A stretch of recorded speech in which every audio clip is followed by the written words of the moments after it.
Hello, everybody. It's me, Shannon LaBruyere. I am live and loving it tonight. Welcome to Sunday Night Live, the countdown edition. We have 3 episodes remaining. This is the third of 3.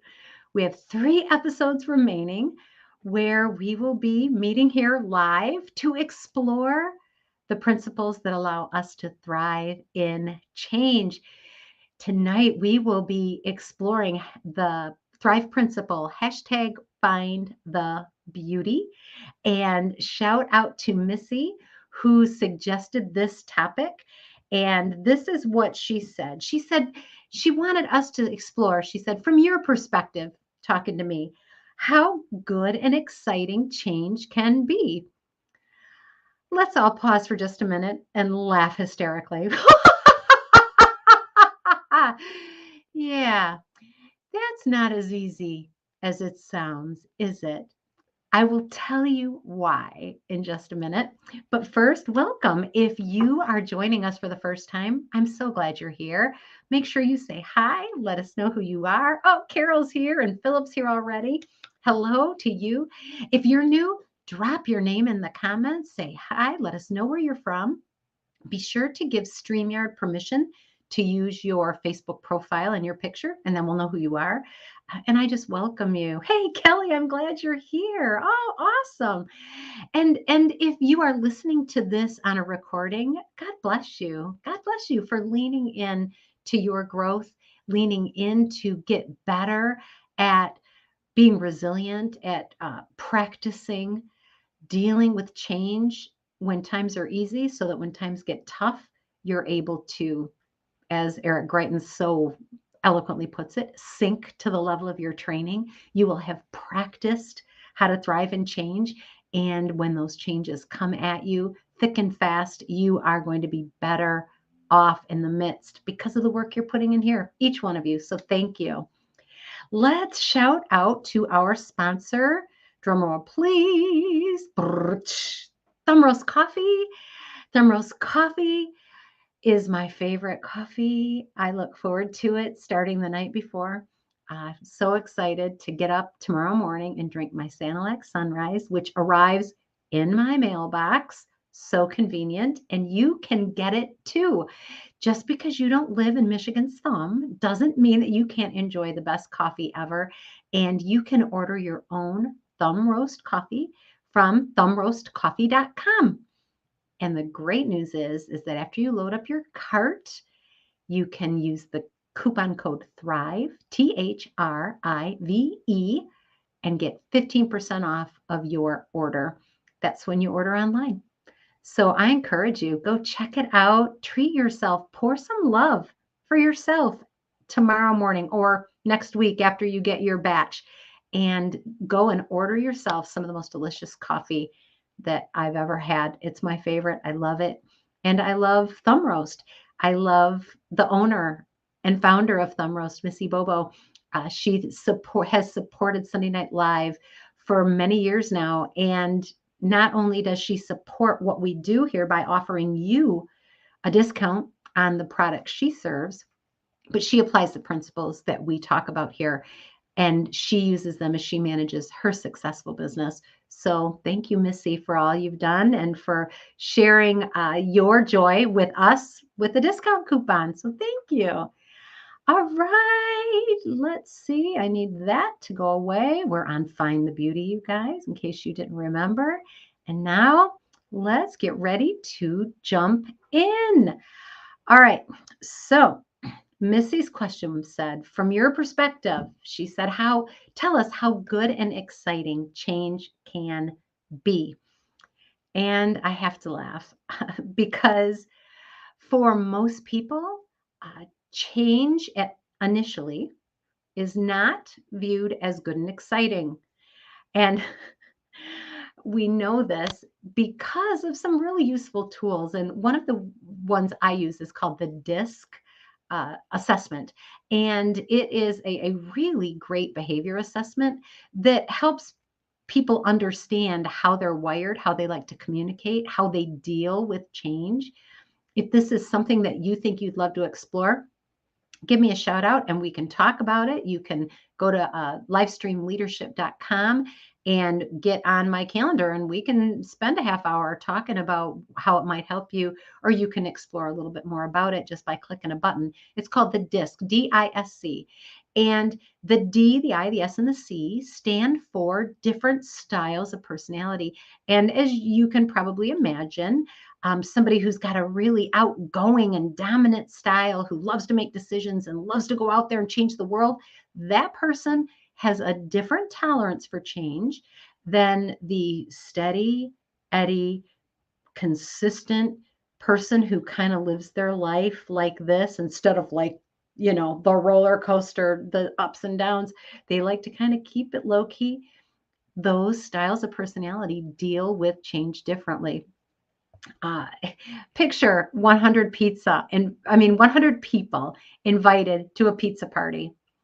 Here's what we know. If you invite 100 people to a pizza party, 70 of them are going to have some kind of issue.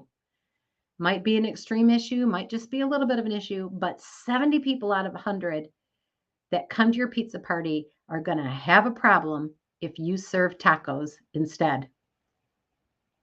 Some of them are going to have a problem even if they love tacos. I wore my taco shirt. I wore my pizza shirt and you're having tacos. Most people, even if it's a change that they love, don't love the change. And that's just reality. And so, as we're exploring this idea of um, appreciating the good and exciting aspects of change, we have to understand about ourselves if we are inclined to embrace change or if we are inclined to resist it or resent it. Are you inclined to dive into change? You can't wait to change something. You hear about a new change coming at work and you're like, "Yes, this is going to be great. I know it's going to be exciting. It's going to be fun." Or are you the person who hears about that change and goes, "Oh my goodness, it's going to be worse," right? Know yourself when it comes to change. But even if you are one of those people who really hates change, there are some things that you can do to help yourself embrace the good and exciting parts if you're willing. So, are you with me? Get that hand up. Yes, the thumbs up, the heart. If you're with me, we are going to talk about the good and exciting side of change. Not what the good and exciting side is, because every change is different, but we're going to explore how do we appreciate that more? How do we find the good and exciting side of change? So the first one is this, and it is powerful, and it's potentially going to sound, I want to say, simple to you or trite even, but it's powerful. So do not discount it. Oh, Kelly says, I don't like driving a different way to work. You know this about yourself. That's good to know, Kelly. That is good to know. So you don't love change, even if it's something like driving a different way to work. So when you are faced with change, understanding that about yourself, you can use some of these tips to help you to see the good and exciting side of it. So the first one is this: you have to choose to see a good and exciting side of change. You have to choose it. A very unwanted change came my way when I was working in the best job ever. It was the job I felt like I was born to have. I was leading a group of people, training them in communication. I just had a great job for me. I loved it. Everything about it was awesome. It was great. There were hardly any downsides except for the fact that they fired me from it, and that was a bummer. And fortunately, I didn't lose that job and then have to go out and look for another paycheck. It was a position within my organization that went away. I didn't get to have that position anymore. Nobody did. It was gone. And so I had to go back to a former position that I had, driving a forklift. I didn't love that change, you guys. I had loved what I was doing. I loved the daytime hours because for many years I'd worked afternoons. I hadn't gotten home till 11 or 12 o'clock at night for many years. I had missed afternoons and dinners with my family. It was a challenge. And in my new position, I got to work days, so I got to be home when my kids got home from school. It was wonderful. And that went away pretty fast. I was bummed. It was an unwelcome, unwanted change. And I started to wallow. Have any of you ever wallowed? Unwelcome, unwanted change, right? It's easy to do. And if we're indulging ourselves, like, oh, poor me, we can kind of get stuck in that route. Eventually, though, I had to make a choice, and you will too. Even in the midst of unwelcome and unwanted change, we have to be willing to see the good and exciting things that can come with it. And don't get ahead of me on this one, because on step number 3, or on point number 3, we're going to explore that a little bit more. But we have to choose to look for the good and the exciting piece of change. Find the beauty. That's exactly what the principle find the beauty is. It says, even if something is awful and horrible, it can be that.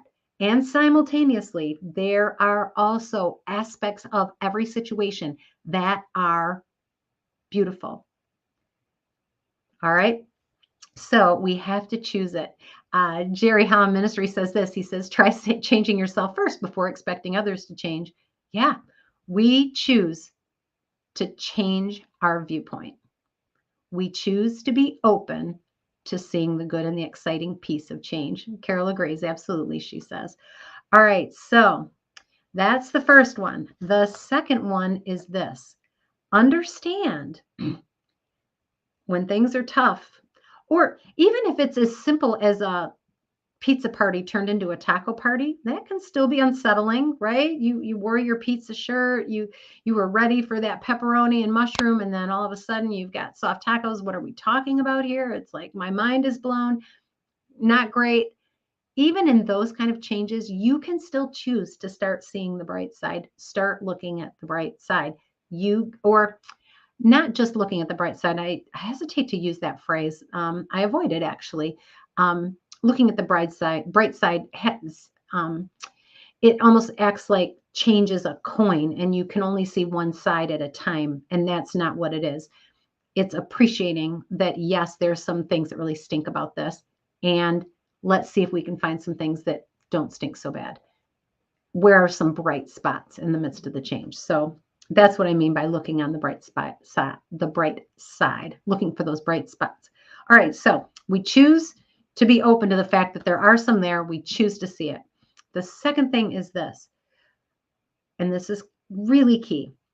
Understand that making that choice doesn't nullify the downsides of whatever change is happening. Acknowledging that there is good does not make all of the bad disappear. It's a yes and, not an either or. This is so important. This is important because that's how all of life is. Life is not 100% awful, or it's glorious, right? And we're constantly doing this. No, life is always a mix. Life is always a mix. And so give yourself permission to acknowledge there's good, because it doesn't mean that you don't appreciate that there's also bad.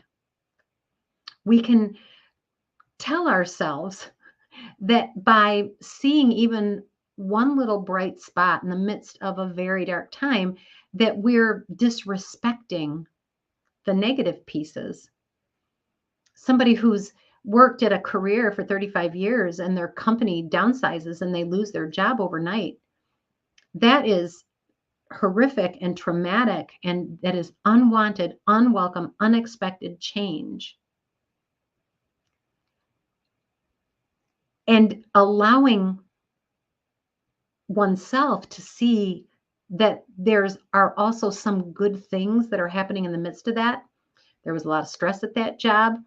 Not having that kind of stress, even though there's a new kind of stress to find a new job, but not having that kind of pressure is a good thing.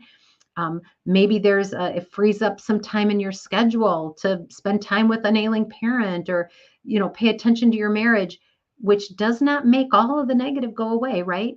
But acknowledging that there are some good things that came from this as well, is a really, really powerful way for us to start getting in the habit of appreciating that there are some good things that happen when change comes. And sometimes there's some great things. Hi, Samantha. I'm glad you're here. Carol says she writes what she hates about a change on one side, and then she turns it over and writes what she likes. And then she's usually okay. Yeah, right? Acknowledge the stuff that is not so great.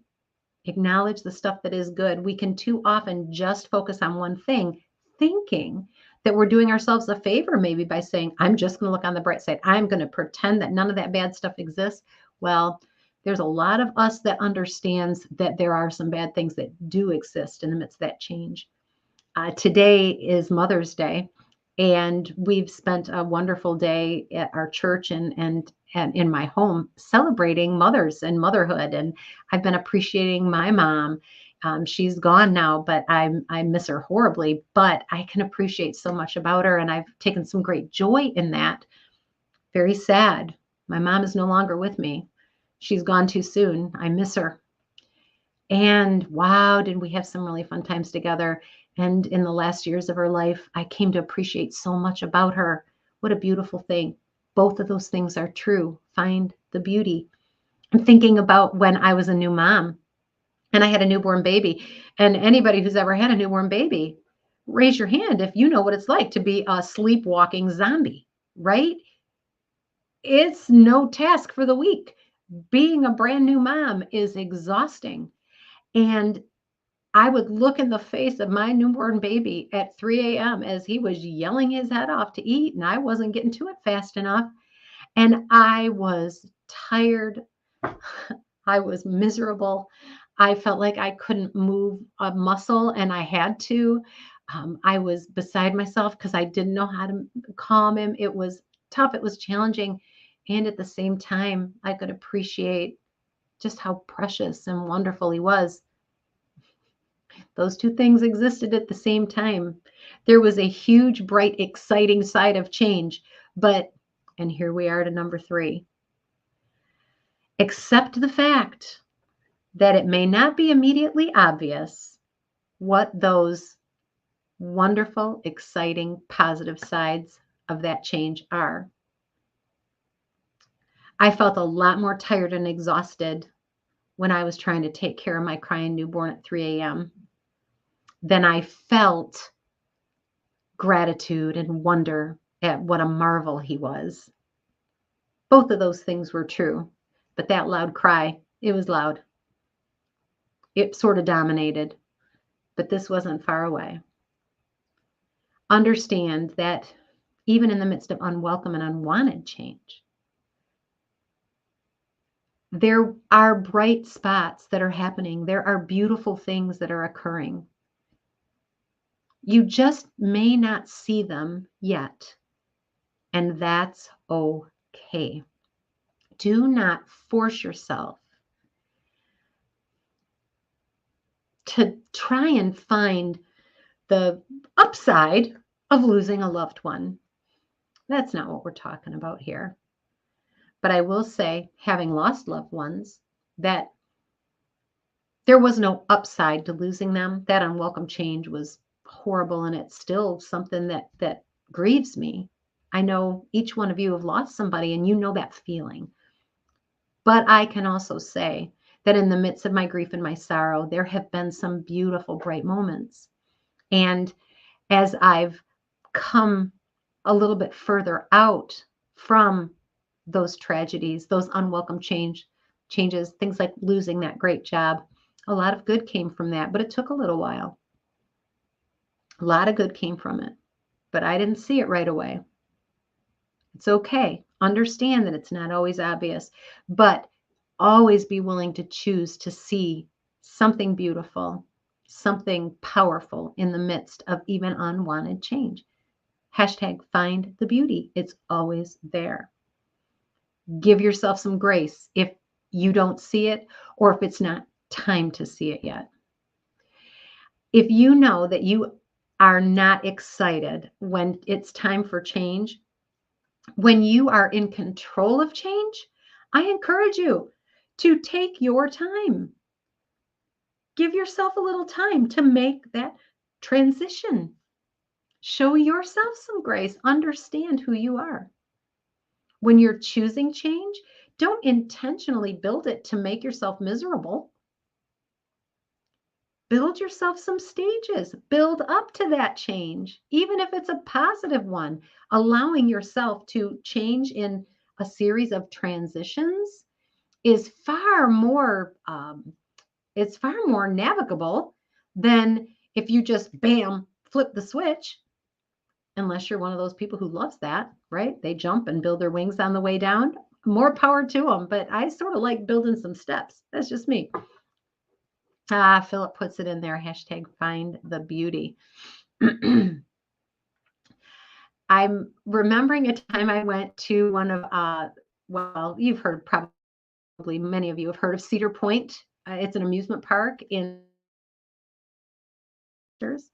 I went to Cedar Point and I've always loved getting on roller coasters. Anybody else? Roller coaster people?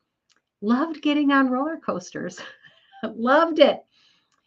And so I went there with my son's school and I stood in line for this roller coaster. And for the life of me, I cannot think of what it's called officially. And I probably blocked it out mentally, but let's just call it the heavy duty human flinger. It was ridiculous. So I get on this roller coaster and I was kind of excited to try this new thing. Like I had good experiences with other roller coasters. I enjoyed them very much. And there's a little bit of terror, like anticipation. Oh, what's going to happen? You probably have been there standing in line and going, oh, look at that hill. Oh, I can't believe I'm going to do this. And you've got your friends. It's all good. So that's what I was doing. I was getting excited. And I got on this roller coaster, and it was the style of roller coaster where you sit in a seat that swings. And so, you've got your harness, and then you're swinging. Your legs swing free, which is nearly fatal. I just don't understand how people live through this. And as soon as that roller coaster took off, I was filled with regret. I mean, overwhelmed with regret. All I wanted was to get off, and I couldn't. I could not get off. And sometimes change feels like that. We plan it, we look forward to it in anticipation, but we're not loving it. It's hard. It was scary. It was fast. I was not in control. I stepped into that line. I got on that roller coaster, but once I was on, it was going to run its course. If you are in the midst of exciting change, it can be really scary. It can be frightening. It can be overwhelming. But I want you to know that it will stop. It will slow down. And when your change slows down, when that excitement or that overwhelm of having made that decision, moving to a new town, changing jobs, having a child, maybe adopting somebody or taking a foster child into your home, um, many, many things, taking a different way to work, Kelly. Know this, that there will come a point when that whirlwind settles down, and trust the fact that you will have a chance to get your bearings and adjust. You will have a chance to get your bearings and adjust. So when you're in the midst of the whirlwind, don't panic. Know that it's gonna slow down. That ride is gonna stabilize, and you are gonna have a chance to get your bearings. And I encourage you to look to the people you trust to join arms with when you are in the midst of those changes. If it's the change you wanted and you moved across the country and you got a new job and you decided to live in a condo instead of on a farm like you used to back in Virginia, if you do those things and you're in the midst of the whirlwind of change, understand it's going to feel like a lot. But if you've got people you trust with you in the midst of that change, you're going to be okay. You're going to be okay. One of the keys to being able to appreciate exciting, exhilarating change, which can also be very scary and overwhelming, is being surrounded with people who help us to find the beauty, who help us to know everything isn't changed. Just this big thing has changed, and we're going to stay with you while you walk through it. Whether that's a wanted change or an unwanted change, welcome or unwelcome, a change you planned or a change that was unexpected. You need people around you who can help you to find the beauty when it's not obvious. All right. Kelly says, maybe your mom and I weren't wrong to yank you and Aaron out of line at the Blue Streak. Yes, another Cedar Point roller coaster story. Absolutely, Kelly. Yes, my mom decided that it was not safe for my younger sister and I to go on that roller coaster. And of course, now you look at the Blue Streak at Cedar Point and it's pretty tame, isn't it? All right, you guys. So, Missy, thank you for sharing your request for this third. How do I put that? Third. It's the third to second to last, third to second to last episode. Anyway, now we have 2 episodes to go of live Sunday Night Live. And I thank you, Missy, for asking us about that topic. Now, Carol had mentioned, and we're going to talk about this next week, about the power of selecting a word. We talked about that earlier this year, and I think it's going to be great to revisit that and elaborate on that. And so I invite you, or if you know somebody who has chosen a word of the year, who maybe back in January or back earlier in 2023 chose a word to focus on, I encourage you, invite them to come to next week's Sunday Night Live. We are going to explore that. It's going to be a great time for us to maybe do a gut check about, hey, how's that word coming forth in my life? And we'll talk about why it's such a great idea to pick a word. If you haven't done, this would be a great time to pick one. It's not too late, never too late. I like the Chinese say, the best time to plant a tree 100 years ago, and the second best time today. So next week, we're talking about the idea of choosing a focus word and what that can do for us, and why I think it's a really powerful idea, a powerful practice. So that'll be next week. Carol says, that is why I love leadership class on Saturday, because we have a group of people to talk to and discuss our change. Yeah. It's incredible to have a safe place to talk about the changes that we have in our lives. All right. Feel free to keep dropping those comments in. If you have a topic that you want us to talk about, maybe I'll squeeze it in next week while we're talking about our word.